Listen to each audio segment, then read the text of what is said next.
Bapak, Ibu, dan anak-anak yang terkasih di dalam Tuhan, selamat bertemu kembali. Puji Tuhan ya, Tuhan masih memberikan kesempatan pada saya, juga untuk kita semua, untuk sekali lagi belajar firman Tuhan, yang akan diambil dari 1 Tawarik pasal 19 dan ayat 20. Sebelum itu mari kita satu dalam doa. Tuhan Allah Bapa yang Maha Kasih, terima kasih Tuhan. Tidak cukup kata-kata yang bisa kami sampaikan Tuhan sebagai ucapan syukur kami kepada Engkau. Karena kasih setiamu yang luar biasa, yang begitu baik pada kami. Buka hati dan pikiran kami Tuhan, berbicaralah pada hamba-Mu ini. Setiap kami ya Tuhan yang mendengar, kuasai lidah dan bibir hamba-Mu. Apapun yang ingin Kau sampaikan Tuhan, pakailah hamba-Mu ini sebagai alat-Mu. Di dalam nama Tuhan Yesus kami berdoa. Amin. Bapak Ibu, kali ini saya mau berbicara mengenai respons. Nah, berdasarkan KBBI itu, respon itu adalah tanggapan atau reaksi atau jawaban. Kalau misalnya respon yang diberikan itu di luar standar, maka ini akan jadi aneh. Misalnya, jika saya memeluk anak saya, standar respon yang diharapkan adalah anak saya membalas memeluk. Jika dia berhasil membalas memeluk saya, berarti dia berhasil memberikan respon yang benar. Tapi kalau kemudian dia mendorong saya, nah itu jadi aneh. Dalam hal ini, anak saya gagal memberikan respon yang benar. Nah, di gereja tuh ada banyak anjing. Yang kasih makan anjing itu tiap hari adalah koacung. Kita panggilnya koacung. Kalau makanan anjing udah mau habis, koacung tuh biasanya cemas. Dia pasti WA tuh, minta dikirimin lagi makanan buat anjing-anjing itu. Nah, Bapak Ibu bisa bayangkan bagaimana respon yang harusnya diberikan oleh anjing-anjing itu kalau ketemu koacung. Pasti kan seneng ya. Harusnya seneng, happy gitu. Wah, ini nih yang kasih makan aku gitu kan. Koacung gitu kan. Dia akan seneng, dia akan happy. Tapi kalau kemudian anjing itu malah menyerang koacung, menggigit, anjing itu dikatakan gagal memberikan respon yang benar. Nah, mari kita baca sama-sama 1 Tawarik pasal 19 dan 20 ini dan kita coba lihat respon berbagai orang yang ada di ayat ini.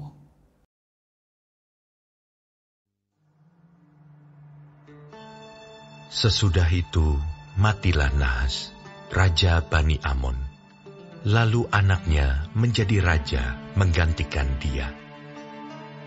Lalu berkatalah Daud, Aku akan menunjukkan persahabatan kepada Hanun bin Nahas, sebab ayahnya telah menunjukkan persahabatan kepadaku. Sebab itu Daud mengirim utusan untuk menyampaikan pesan turut berduka cita kepadanya karena kematian ayahnya. Tetapi ketika pegawai-pegawai Daud sampai ke negeri Bani Amon itu, kepada Hanun untuk menyampaikan pesan turut berduka cita kepadanya, berkatalah pemuka-pemuka Bani Amon itu kepada Hanun, Apakah menurut anggapanmu Daud hendak menghormati ayahmu, karena ia telah mengutus kepadamu orang-orang yang menyampaikan pesan turut berduka cita? Bukankah dengan maksud untuk menyelidik, untuk mengintai, dan menghancurkan negeri ini, maka pegawai-pegawainya datang kepadamu? Lalu Hanun menyuruh menangkap pegawai-pegawai Daud itu. Disuruhnya mencukur mereka dan memotong pakaian mereka pada bagian tengah sampai pangkal paha mereka. Kemudian dilepasnya mereka.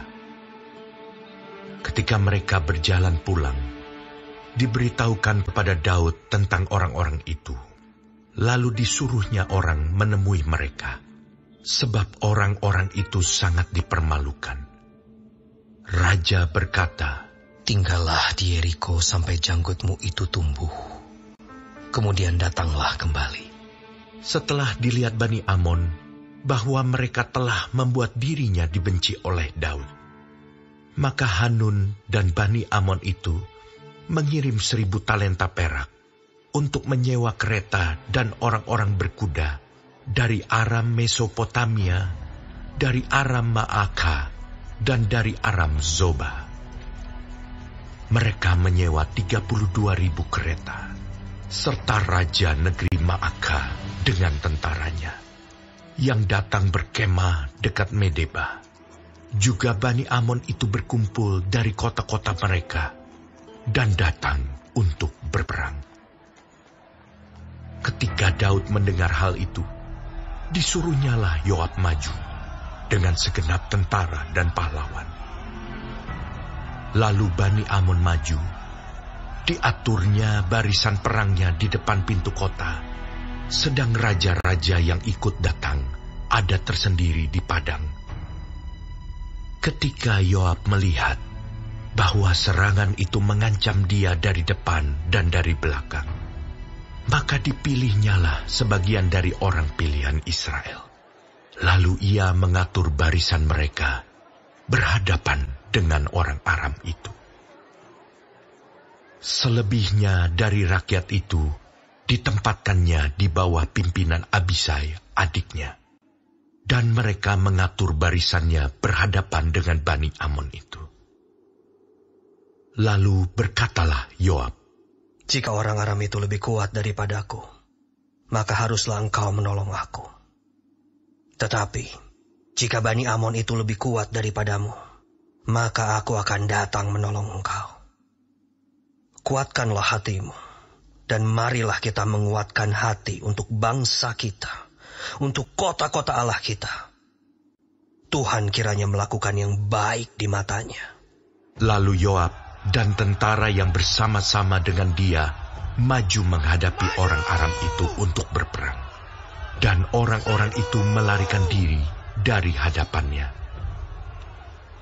Ketika Bani Amon melihat bahwa orang Aram sudah melarikan diri, maka mereka pun larilah dari hadapan Abisai, adik Yoab, dan masuk ke dalam kota. Sesudah itu, Yoab pulang ke Yerusalem. Ketika orang Aram melihat bahwa mereka telah terpukul kalah oleh orang Israel, maka mereka mengirim utusan-utusan dan menyuruh orang Aram yang di seberang sungai Efrat maju berperang di bawah pimpinan Sofak, panglima tentara Hadadezer. Setelah hal itu diberitahukan kepada Daud, maka dikumpulkannya seluruh orang Israel. Diseberanginya sungai Yordan, lalu sampai ke dekat mereka, dan diaturnya barisannya melawan mereka. Ketika Daud mengatur barisannya berhadapan dengan orang Aram itu untuk berperang, maka mereka bertempur melawan dia. Tetapi orang Aram itu lari dari hadapan orang Israel. Dan Daud membunuh dari orang Aram itu 7.000 ekor kuda kereta dan 40.000 orang pasukan berjalan kaki. Juga Sofak, panglima tentara itu, dibunuhnya. Ketika dilihat orang-orang yang takluk kepada Hadadezer bahwa mereka telah terpukul kalah oleh orang Israel, maka mereka mengadakan perdamaian dengan Daud dan takluk kepadanya. Sesudah itu, orang Aram tidak mau lagi memberi pertolongan kepada Bani Amon.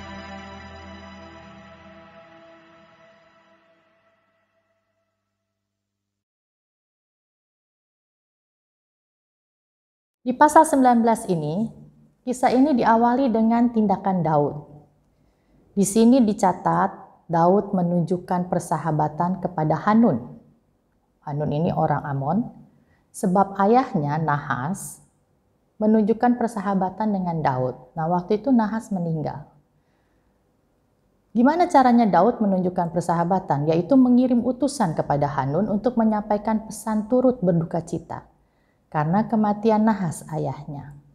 Tindakan Daud ini diresponi oleh Hanun. Respon Hanun ini kemudian akan memicu berbagai respon-respon lainnya. Mari kita lihat yang pertama di ayat 4. Lalu Hanun menyuruh menangkap pegawai-pegawai Daud itu. Disuruhnya mencukur mereka dan memotong pakaian mereka pada bagian tengah sampai pangkal paha mereka, kemudian dilepasnya mereka. Di sini, Hanun gagal memberikan respon yang benar terhadap tindakan Daud. Responnya Hanun ini didasari oleh nasihat dari pemuka-pemuka Bani Amon. Nah, tindakan Hanun itu mendatangkan malu yang sangat besar. Dia tahu bahwa janggut bagi pria Yahudi pada zaman itu merupakan kehormatan. Demikian juga model baju yang panjang itu. Tapi kalau digunting sama orang lain, itu artinya penghinaan yang luar biasa. Hanun sengaja mempermalukan utusan Daud. Dengan begitu, Hanun mempermalukan Daud. Ini suatu respon yang benar-benar salah dari Hanun. Suatu tindakan kebaikan dari Daud diresponi dengan mempermalukan Daud. Hanun gagal memberikan respon yang benar terhadap Daud. Aneh, kenapa begitu? Sebenarnya Amon dan Israel itu kan bertetangga. Benar-benar letaknya bersebelahan negara mereka itu. Dan Nahas itu temannya Daud. Dalam ayat 1 dan 2 disebutkan mereka bersahabat. Jadi Hanun dan orang Amon itu sebetulnya kalau menurut logika ya mereka pasti sudah dengar mengenai Daud. Bagaimana tentara-tentara Daud yang hebat-hebat, bagaimana mereka berperang selalu menang, dan sebagainya, dan sebagainya, dan sebagainya. Dengan informasi dan data yang seperti itu, terus Daud kirim orang ke mereka. Pasti mikir, ini orang mau kita jadiin teman apa mau jadiin musuh? Kalaupun kita nggak bisa jadiin dia teman, ya jangan jadi musuh juga, bener nggak sih? Tapi ini Hanun aneh. Dia malah menempatkan dirinya sebagai musuh Daud. Dia gagal memberikan respon yang benar. Respon yang benar kan harusnya dia menyambut Daud, menyambut utusan Daud dengan baik, mengucapkan terima kasih atas kebaikan Daud dan membangun persahabatan dengan Daud. Tapi ini enggak. Bapak, Ibu, dan anak-anak, sedih cerita ini.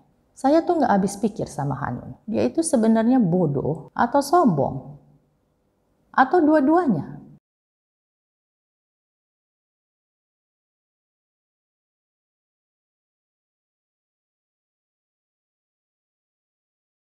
Bapak, itu pada saat saya memikirkan hal ini, lalu kemudian Tuhan mengingatkan saya. Tuhan yang sedemikian hebat itu, bukankah juga sering datang ke saya, membangun persahabatan dengan saya, menegur saya, mengingatkan saya. Tapi respon apa yang saya berikan pada Tuhan? Saya jadi malu, Bapak Ibu. Tadinya saya menggebu-gebu menghakimi Hanun, tapi kemudian saya malu. Saya juga sama seperti Hanun. Saya juga bodoh. Saya juga sombong.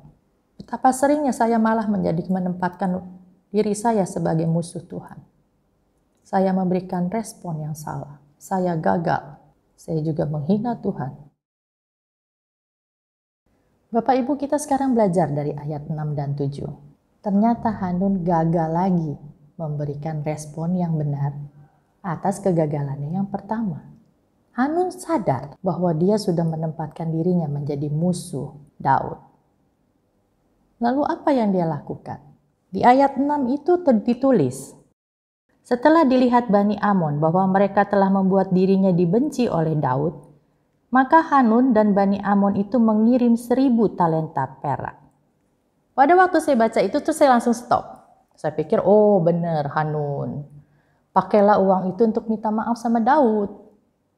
1000 talenta perak, aduh sebetulnya sih kemurahan menurut saya gitu ya. Murah banget ya 1000, tapi ya sudahlah, pasti Daud terima dan pasti Daud mengampuni kamu. Saya langsung berpikir seperti itu. Tapi kemudian pada saat saya baca ayat selanjutnya saya kaget. Maka Hanun dan Bani Amon itu mengirim 1000 talenta perak untuk menyewa kereta dan orang-orang berkuda dari arah Mesopotamia, dari arah Makkah dan dari Aram Soba. Mereka menyewa 32.000 tentara dan seterusnya ternyata untuk berperang dengan Daud. Bukan main Bapak Ibu. Bener-bener nih orang.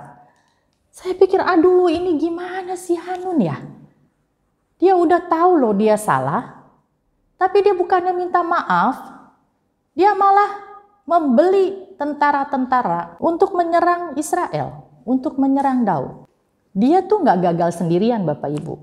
Dengan membeli orang-orang itu berarti dia ngajak orang-orang lain juga gagal bareng-bareng dia. Jadi yang gagal tuh banyak banget. Minimal 32.000 orang kata Alkitab.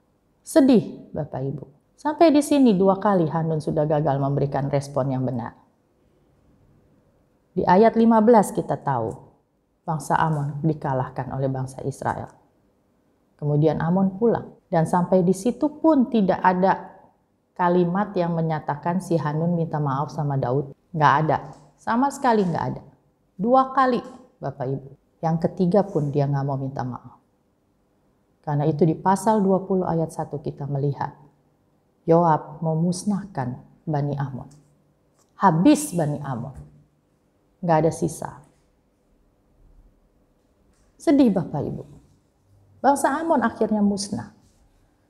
Kenapa bisa begitu? Lalu saya mikir lagi.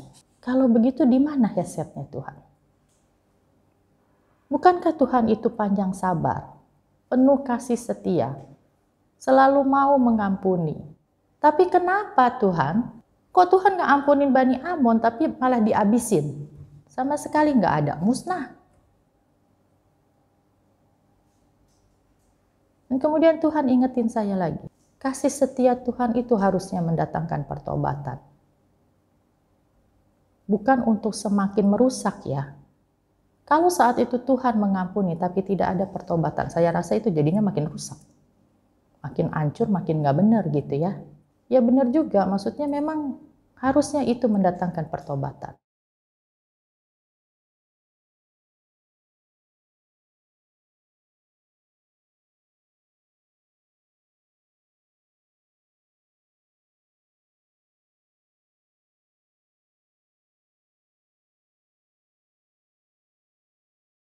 Nah, sekarang kita lihat bangsa Aram.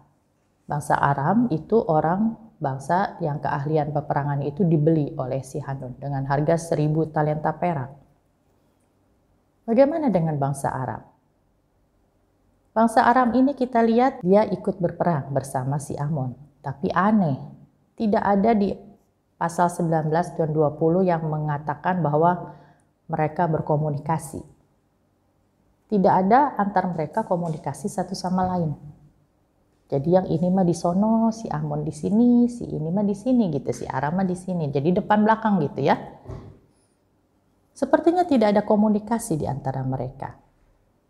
Bangsa Aram ikut-ikutan gagal gara-gara 1.000 talenta perak.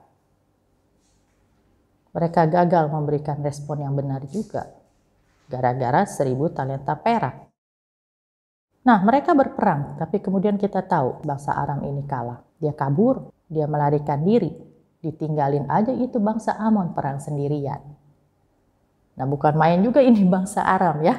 Dia menyelamatkan diri, dia udah gak mau tahu dah sama bangsa si Amon ini. Padahal dia dibayar 1.000 talenta perak. Tapi dia gak mau tahu, dia kabur, dia pulang. Kita lihat di ayat selanjutnya, pada saat itu tuh gak rela kalah. Mereka mengumpulkan semua orang yang di seberang sungai, yang di mana, yang di utara, yang di selatan, semua dikumpulin untuk berperang dengan bangsa Israel. Nah ini jadi lucu. Yang tadinya berperang dengan dibayar, sekarang berperang dengan sukarela. Nggak dibayar, nggak ada untungnya sama sekali gitu ya. Tapi rela tuh ngerjain berperang, mempernaruhkan nyawa gitu ya. Cuma buat apa Bapak Ibu? Nggak ngerti saya. Kenapa terus mereka ngumpulin semua bangsanya kemudian berperang sama orang Israel? Padahal udah jelas-jelas kalah. Nah ini juga jadi aneh. Sama seperti Hanun. Bangsa Aram gagal lagi memberikan respon yang benar. Kedua kalinya dia gagal. Tapi Bapak Ibu kita lihat di ayat 19. Pada akhirnya bangsa Aram ini berhasil memberikan respon yang benar. Bangsa Aram ini kemudian berbalik, menyerahkan dirinya kepada Daud, tunduk kepada Daud, menjadi pelayan Daud. Kalau bahasa Inggrisnya, they became his servants. Mereka menjadi pelayannya Daud. Mereka bertobat. Mereka berdamai dengan Daud. Dan yang penting lagi Bapak Ibu, ada satu kata yang saya suka di situ. Mereka tidak mau lagi membantu bangsa Amon. Bukan main, ini benar-benar bertobat yang sesungguhnya. Kali ini benar responnya. Mereka datang kepada Daud, menjadikan diri mereka pelayannya Daud, dan mereka tidak mengulang lagi kesalahan itu. Mereka nggak mau lagi membantu bangsa Amon. Walaupun dengan harga yang mahal mungkin ya, 40.000 orang lagi mati dalam perang itu. Bangsa Aram mati. Sebelum semuanya habis, mereka sadar. Mereka belajar pintar. Mereka memberikan respon yang benar.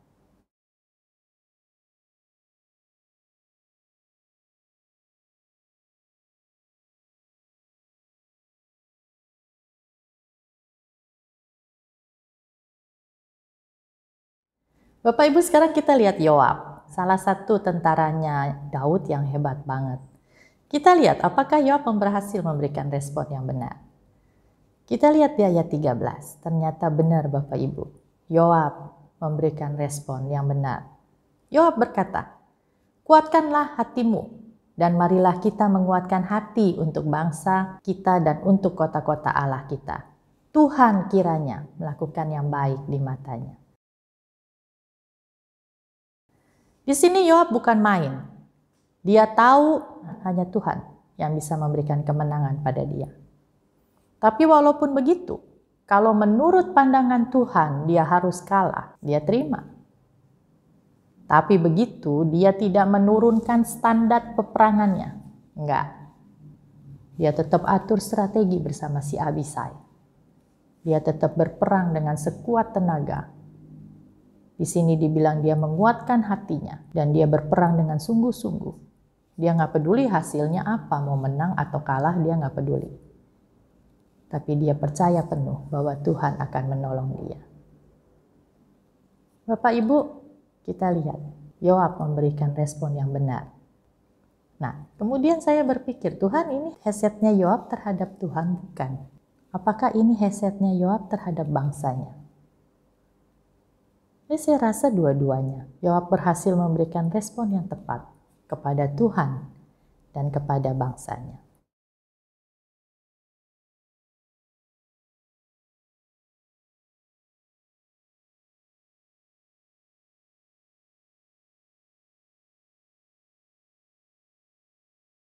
Sekarang kita lihat tokoh yang utama, si Daud.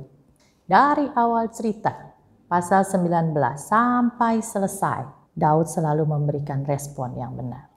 Yang pertama kita lihat di ayat 1 dan 2. Waktu Daud mendengar Nahas meninggal, Daud mengutus utusan untuk menghibur Hanun anaknya Hanas. Daud membalas kebaikan Hanas dengan kebaikan juga. Ini respon yang benar. Yang kedua, pada saat Daud mendengar bahwa utusan yang Daud kirim itu sangat dipermalukan oleh Hanun, fokusnya Daud itu adalah membantu utusannya itu. Dia mengirim orang untuk menemui mereka dan menyuruh mereka berdiam diri di Yeriko sampai semuanya selesai. Barulah mereka boleh pulang ke Yerusalem. Hebat Daud. Walaupun dia tahu si Hanun ini kurang ajar banget. Tapi dia nggak fokus kemana-mana. Dia fokus kepada utusannya ini. Karena dia tahu betapa malunya mereka itu, betapa sedih dan berdukanya orang-orang ini. Dan Daud membantu mereka. Yang ketiga kita lihat. Di ayat 5 itu, pada saat Daud tahu bahwa utusannya dipermalukan. Tidak ada kalimat di situ yang mengatakan bahwa Daud mengumpulkan tentaranya untuk membalas atau berperang dengan Hanun. Nggak ada. Daud berhasil menahan diri dan tidak membalas. Hebat Bapak Ibu. Saya bilang, waduh hebat banget ini Daud. Kalau saya mungkin saya udah kumpulin tuh tentara-tentara saya. Pasti saya perangin itu si Hanun. Tapi enggak, tidak ada di ayat ini. Nah, Bapak Ibu, 1 Tawarik pasal 19 ini sama ceritanya dengan 2 Samuel pasal 10. Jadi saya juga baca itu 2 Samuel pasal 10 dan di situ pun juga tidak ada cerita Daud itu berinisiatif mengumpulkan tentaranya untuk berperang. Apakah Daud nggak marah? Oh, udah pasti marah. Apakah Daud nggak sedih? Pasti Daud sedih. Pasti Daud kecewa. Tapi heran, Daud bisa diam. Inilah, Bapak Ibu, kedua kalinya Daud menunjukkan kasihnya kepada Hanun. Bukan main Bapak Ibu. Tapi di sini sudah jelas, Hanun itu musuhnya. Tapi Daud tetap memberikan kasihnya kepada Hanun. Dia hesed kepada musuhnya.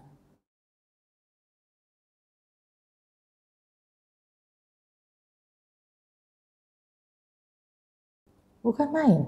Saya lihat, waduh, bukan main banget si Daud ini. Dia tutup mulut, dia diam. Saya rasa Daud berharap si Hanun itu akan meminta maaf. Saya rasa Daud memberikan waktu kepada Hanun untuk bertobat, untuk memberikan respon yang benar, dan seterusnya dan seterusnya. Saya rasa Daud berharap. Tapi ternyata harapan itu sia-sia dan tidak ada isinya. Tapi Daud toh memilih, tetap dia memilih untuk diam dan tidak melakukan apa-apa. Dia tetap memberikan kasihnya kepada Hanun dengan tidak melakukan apa-apa. Yang keempat kita lihat. Daud merespon kebodohan dan kesombongan Hanun itu dengan benar. Pada saat Daud mendengar bahwa Hanun mengumpulkan tentaranya dan malah membeli tentara-tentara lain untuk menyerang Israel, disitulah Daud tidak bisa diam lagi. Dia harus melakukan sesuatu.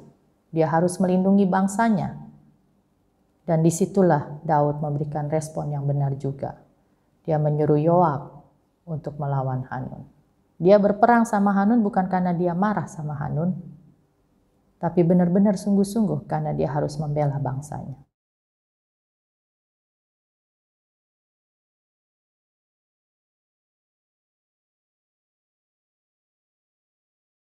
Yang kelima kita lihat, pada saat bangsa Aram menyerang bangsa Israel kedua kalinya, jadi udah kalah kan tadi ya bangsa Aram, terus dia menyerang lagi sendiri dengan full power.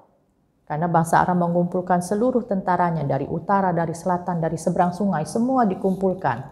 Berarti itu benar-benar full power yang pergi, baik dalam persenjataan maupun dalam tentara, dalam orang yang jago-jago berperang, dan mereka dikepalai oleh Sofak. Di sini Daud juga memberikan respon yang benar. Dia turun tangan sendiri. Dia nggak suruh lagi Yoab. Dia tahu ini saatnya dia memimpin bangsa Israel untuk berperang. Dia turun dari tatanya, dari tempatnya yang enak itu, dan dia ikut berperang bersama-sama dan memimpin peperangan. Dan Tuhan memberikan kemenangan kepada Daud. Dia membunuh 40.000 bangsa Aram, termasuk membunuh Sofak.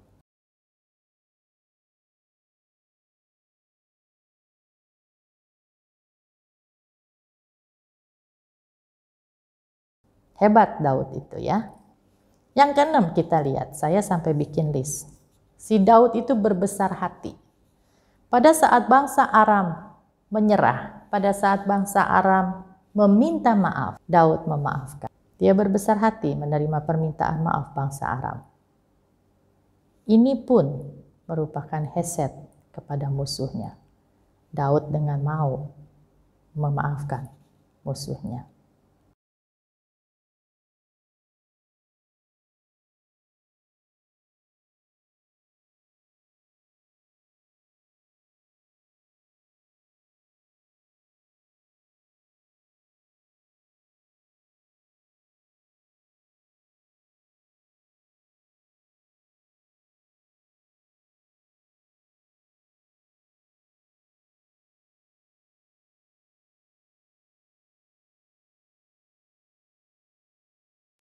Bapak Ibu, bukan main Daud itu. Saya benar-benar, aduh ini Daud hebat banget.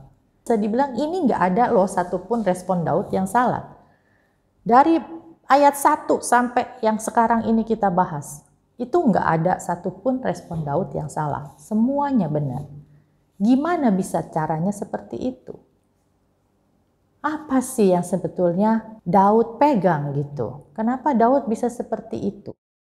Nah, waktu saya merenungkan firman Tuhan ini, kemudian Tuhan kasih lihat saya Mazmur pasal 2.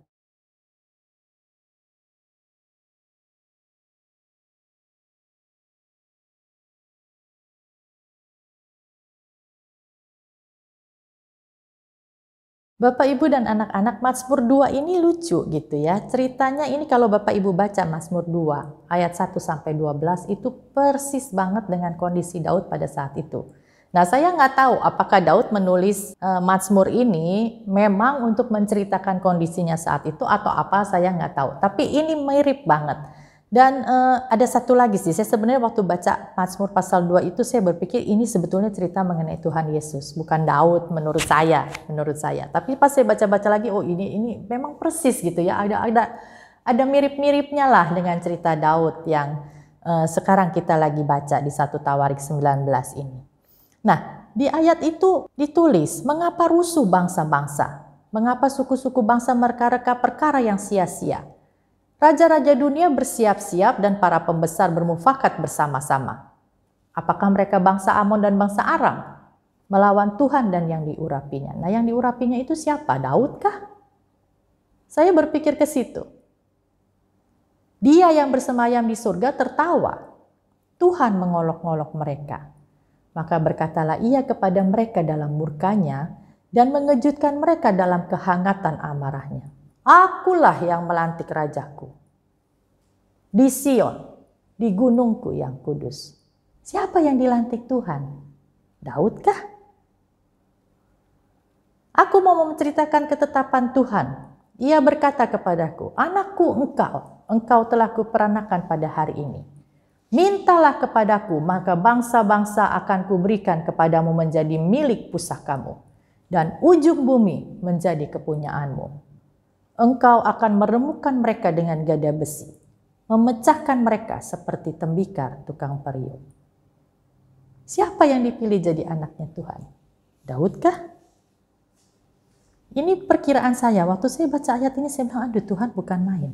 Kayaknya Daud, tapi ini bisa jadi loh, ini sebenarnya Daud menulis tentang Tuhan Yesus yang sebetulnya dia nggak kenal gitu kan, itu ribuan tahun kemudian. Tapi ini persis sama banget.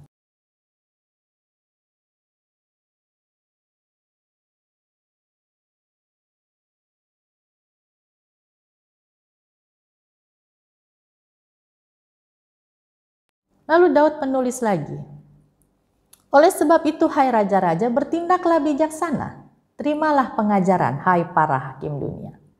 Beribadahlah kepada Tuhan dengan takut dan ciumlah kakinya dengan gemetar, supaya ia jangan murka dan kamu binasa di jalan, sebab mudah sekali murkanya menyala.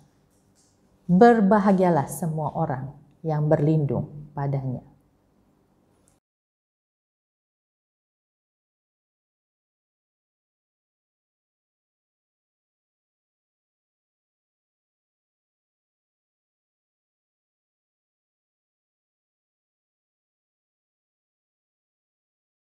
Waktu saya baca ayat ini saya bilang, Tuhan, apakah ini yang menjadi sandarannya Daud? Apakah ini yang Daud ketahui mengenai engkau? Bahwa Tuhan tuh seperti ini, Tuhan tuh gampang marah gitu, hati-hati lo ya, Tuhan gampang marah. Apakah Daud pernah dimarahin sama Tuhan? Oh ya, of course, pasti. Di ayat ini saya berpikir Daud kalau begitu dia sadar bahwa dia adalah pilihan Tuhan. Bahwa dia dipilih Tuhan untuk menjadi raja dan menjadi anaknya Tuhan. Wah, bukan main Bapak Ibu. Siapa yang berani klaim? Siapa yang berani sadar bahwa saya tuh dipilih Tuhan? Saya tuh jadi raja loh, dipilih Tuhan jadi raja dan saya dipilih jadi anaknya. Daud ini saya rasa dia sadar penuh bahwa dia dipilih Tuhan untuk menjadi raja dan anaknya Tuhan.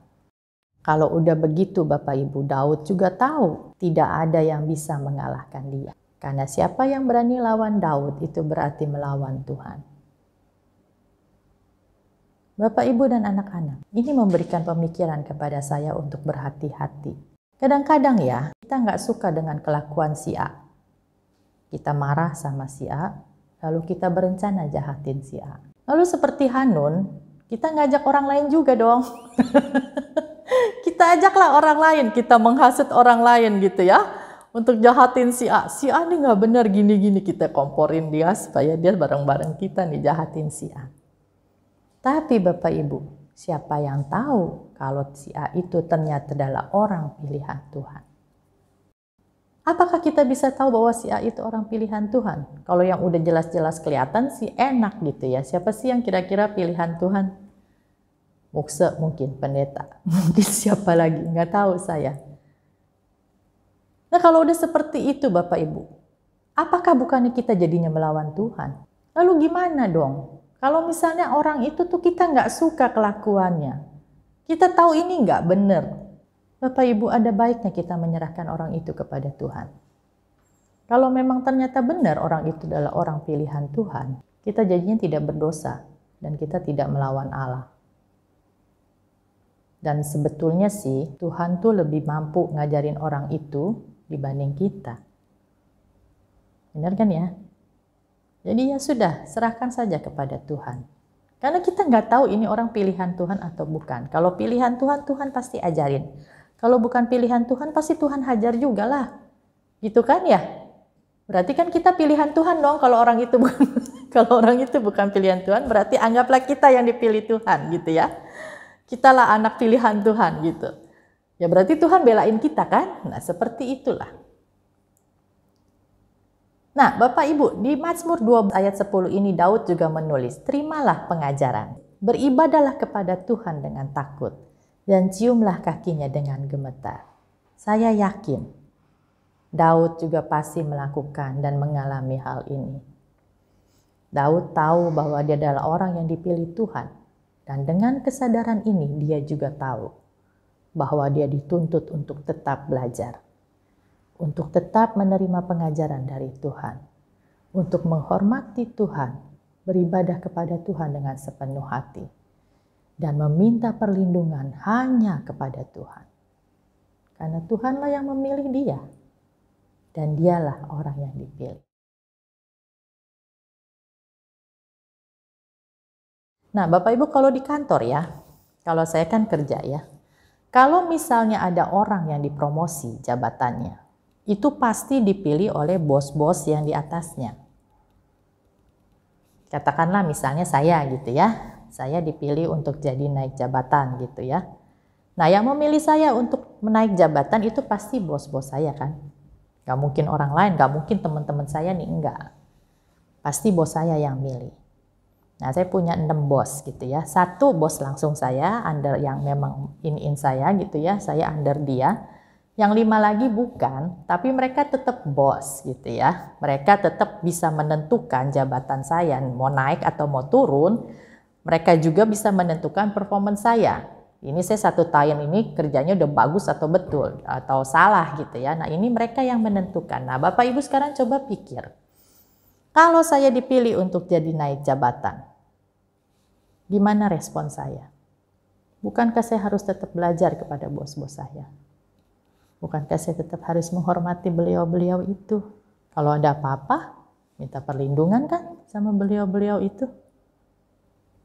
Bapak Ibu ini sungguh-sungguh Daud mengerti banget bagaimana memberikan respon yang benar.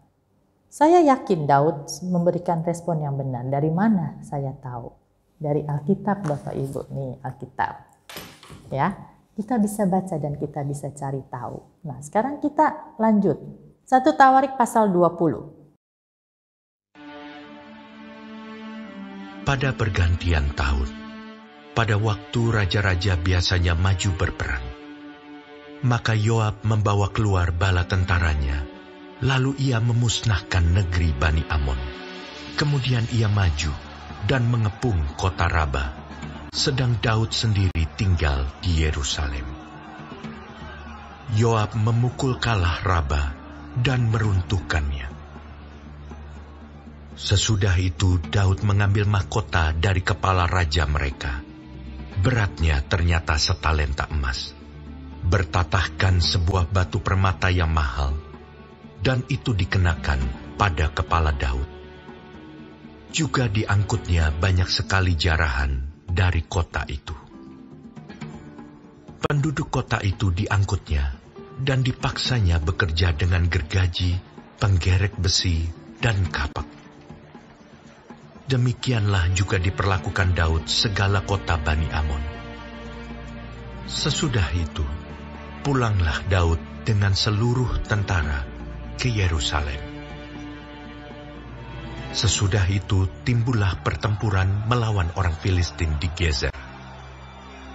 Pada waktu itu, Sibkai, orang Huza, memukul kalah Sipai, seorang dari keturunan raksasa, dan mereka ditundukkan.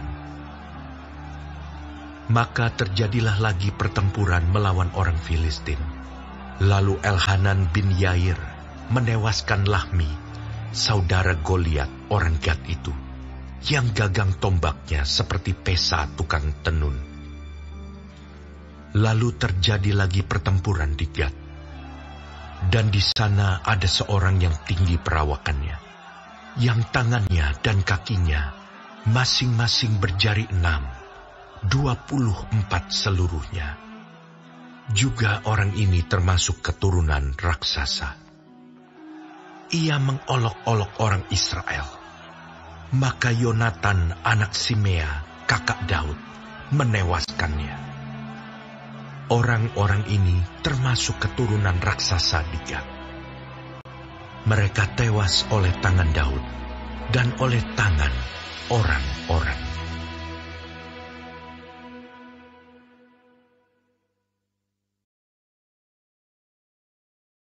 Nah, saya waktu baca pasal 20 ini, ayat 1 dan ayat 2 tuh saya rada bingung gitu ya. Kita baca sama-sama ya. Pada pergantian tahun, pada waktu raja-raja biasanya maju berperang, maka Yoab membawa keluar bala tentaranya, lalu ia memusnahkan negeri Bani Amon. Kemudian ia maju dan mengepung kota Raba, sedang Daud sendiri tinggal di Yerusalem. Berarti Daud nggak ikut perang. Yoab memukul kalah Raba dan meruntuhkannya. Nah, ayat 2, perhatiin. Sesudah itu Daud mengambil mahkota dari kepala raja, beratnya ternyata setalenta emas dan seterusnya dan seterusnya. Di ayat 1 nggak ada Daud. Jelas di situ ditulis, Daud sendiri tinggal di Yerusalem. Lalu di ayat 2 toto muncul Daud, sesudah itu Daud mengambil mahkota dari kepala raja. Lah, yang benar yang mana? Daud ikut perang atau Daud di Yerusalem? Nah, terus saya bolak-balik lagi biasa. Bolak-balik lagi, buka-buka lagi Alkitab 2 Samuel. Saya pengen tahu ceritanya sebenarnya ada apa sih antara 1 dan ayat 2. Kenapa ini ceritanya kok kayak nggak nyambung gitu ya. Nah, pelan-pelan Bapak Ibu. Agak ribet.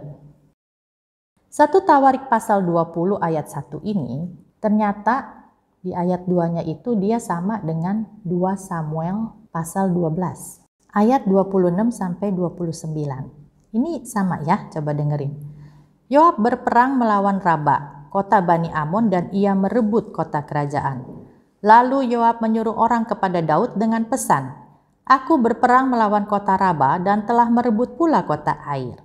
Oleh sebab itu kumpulkanlah sisa tentara. Kempunglah kota itu dan rebutlah, supaya jangan aku yang merebut kota itu, dan jangan namaku menjadi juga nama kota itu." Sesudah itu Daud mengumpulkan seluruh tentara. Ia berangkat ke kota Raba dan berperang melawannya, lalu merebutnya. Ia mengambil mahkota dari kepala raja mereka. Beratnya setalenta emas, bertatahkan sebuah batu permata yang mahal. Nah, di situ ceritanya nyambung. Inilah yang saya bilang tadi, respon Yoab yang benar. Dia tahu, mesti Daud yang merebut kota itu. Jadi pada saat kota Raba itu sudah mau kalah, dia suruh panggil si Daud. Daud mengambil mahkota itu dari kepala raja mereka. Nah, ini iseng Bapak Ibu, intermezzo sedikit. Tadi saya menyebut 10 talenta perak. Yang di awal ya, yang dipakai Hanun. Saya pikir itu mau dipakai kan ya untuk minta maaf sama Daud gitu. Daud pasti terimalah 1000 talenta perak itu walaupun ya murah banget gitu kan. Ternyata Hanun nggak pakai itu uang untuk minta maaf ke Daud. Di sini kita lihat Daud mendapat setalenta emas dan ada permata di mahkota itu. Jauh bener, 1000 perak sama mahkota seberat setalenta emas. Ada batu permatanya pula yang mahal. Ini intermezzo iseng. Saya pikir ya elah buset ya Hanun, coba lu kasih 1000 perak itu. Kan mahkota itu jadi tetap dipegang sama lu gitu kan ya. Tetap ada sama lu dan negara lu nggak hancur gitu ya. Ini intermezzo. Nah, balik lagi Bapak Ibu. Nah, tadi saya udah jelasin bahwa 1 Tawarik pasal 19 ini sama dengan 2 Samuel pasal 10. Pelan-pelan nih Bapak Ibu ya. Lalu 1 Tawarik pasal 20 ini ayat 1-nya itu sama dengan 2 Samuel pasal 11 ayat 1. Kita baca sama-sama ya. Coba kita bandingkan. Pada pergantian tahun, pada waktu raja-raja biasanya maju berperang, maka Daud menyuruh Yoab maju beserta orang-orangnya dan seluruh orang Israel.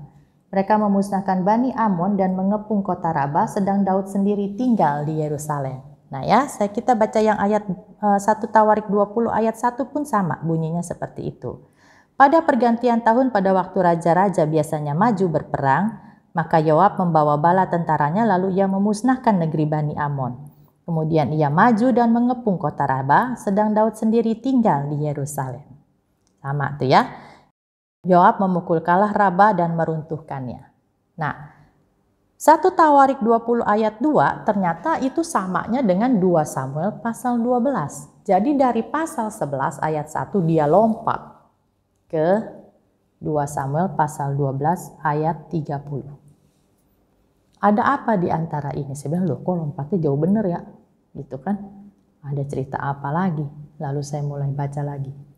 2 Samuel pasal 11. Ternyata disitulah cerita kejahatan Daud.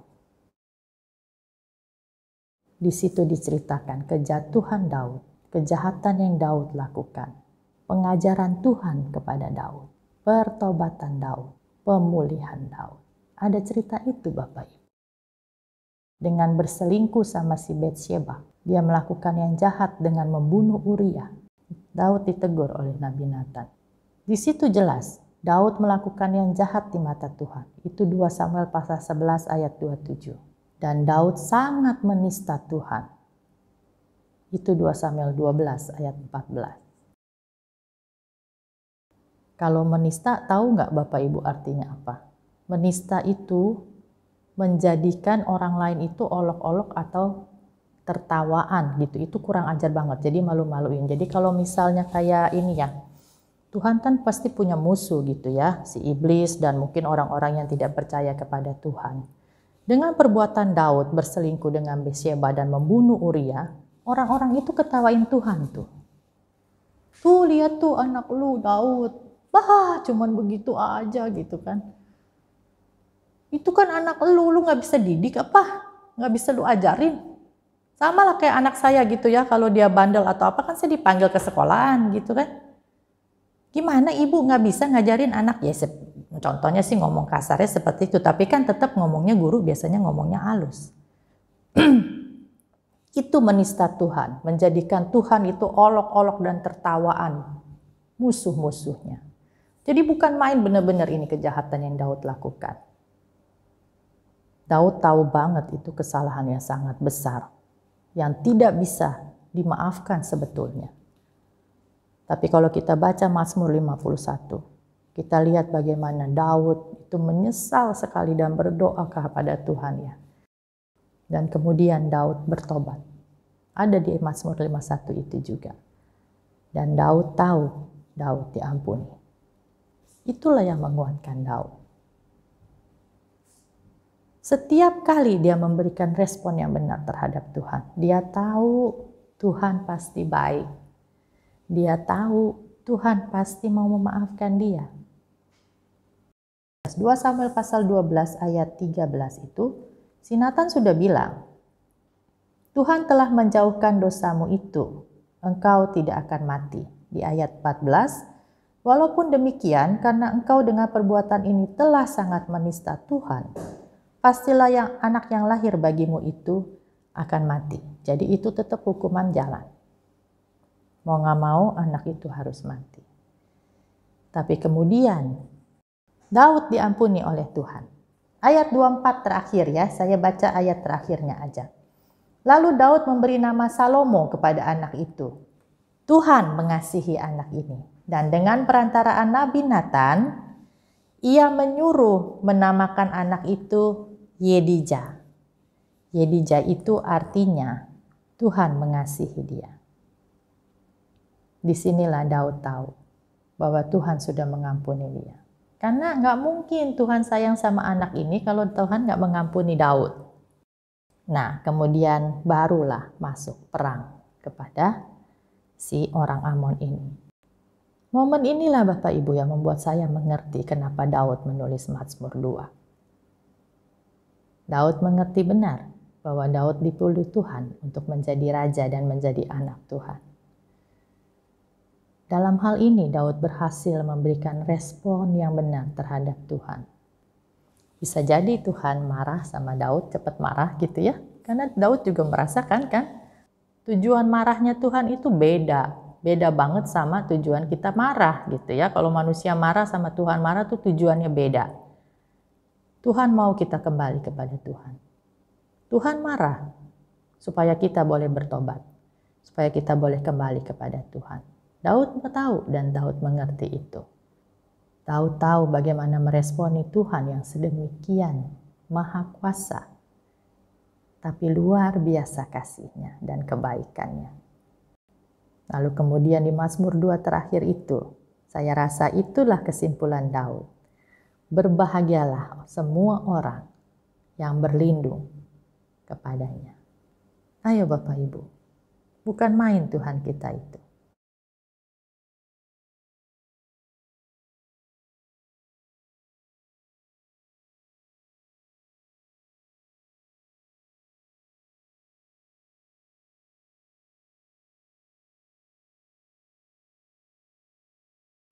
Satu Tawarik pasal 20 ayat 3 dan selanjutnya.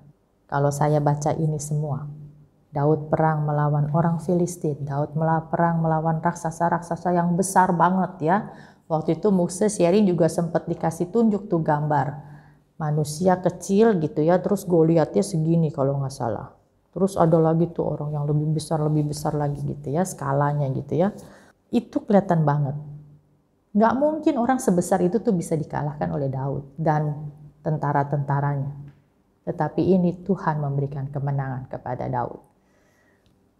Pasal 20 ini menurut saya adalah penggenapan janji Tuhan.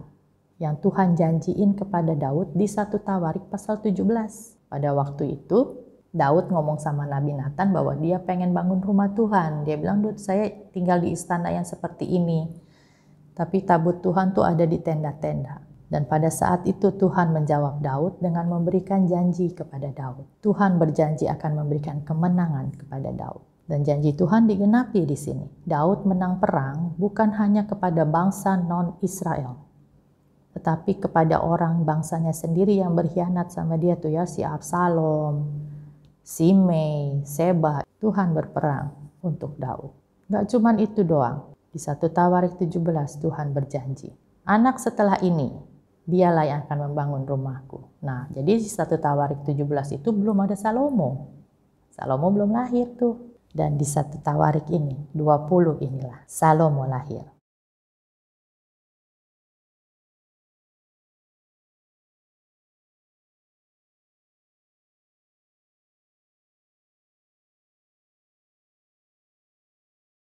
Hebat ya? Itulah Tuhan kita gitu ya. Tidak pernah meleset dengan janjinya. Saya mau banget Tuhan janji begitu ke saya. Tuhan akan memberikan kemenangan kemanapun kita pergi. Tuhan akan menyertai kita kemanapun kita ada. Itu yang kedua. Yang ketiga, anakmu lah yang akan membangun rumah Tuhan. Yang keempat, aku akan membangun keturunanmu. Bukan main Bapak Ibu. Tuhan menjanjikan akan membangun keluarga kita. Suami, anak-anak, cucu, cicit, semua tuh. Itu yang dijanjikan kepada Daud. Padahal Daud cuma berkeinginan membangun rumah Tuhan. Tapi Tuhan kasih ke Daud lebih lagi. Mau semegah apapun rumah Tuhan, semewah apapun rumah Tuhan, gak penting buat Tuhan. Yang penting apa? Orangnya. Kita ini penting di mata Tuhan. Daud penting di mata Tuhan. Makanya lalu Tuhan menjanjikan itu. Bukan main. Bapak Ibu, kalau Tuhan yang seperti itu datang kepada kita, dan mau menjadikan kita sahabatnya, gimana respon kita? Apa seperti Harun? Atau mesti jadi kayak orang Aram dulu, hancur lebur gitu ya, baru bertobat gitu. Masih bersyukur loh dia bertobat. Kalau mungkin pada saat ini kita masih nggak benar memberikan respon yang benar kepada Tuhan, ayolah. Tuhan masih memberikan kesempatan pada kita. Jangan tunggu sampai kayak orang Amon.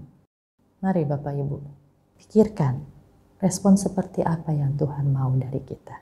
Dan benar kata Daud, kesimpulannya itu adalah berbahagialah mereka yang berlindung padanya. Semoga kita semua bisa memberikan respon yang benar kepada Tuhan. Tuhan kiranya menolong kita. Amin.